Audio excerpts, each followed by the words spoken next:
gartee gurbaa gartee deengadda gartee adaama moo'eessatti sigalee ka gartee jilbiifatee kajaartii qabu muciyyoo piraank irratti dalagee muciyyoon mujrima innillee mujrima sigalee kilaahuma mufsida kilaahuma isaan lachuu jechuudha kilaahuma isaan lachuu laala du khasaaraa isaanii sigalee maaliif ennaan hin jiru imaanni hin jiru gurbaa gartee ilillii qabatee dirree walakkatti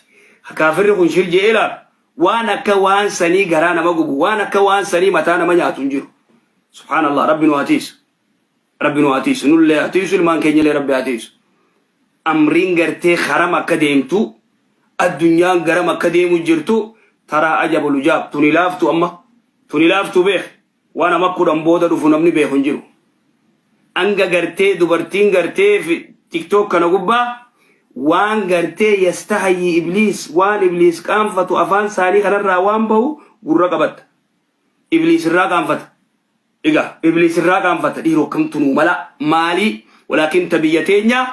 tabiyyateenya rakkoon shakii takka malee ilmaan xiqqeenya irraa quraana qaraayisuu dhabu nalagee barga jalatti quraana qaraayisuu dhabu salaata barsiisuu dhabu toohida barsiisuu dhabu xiqqeenya irraa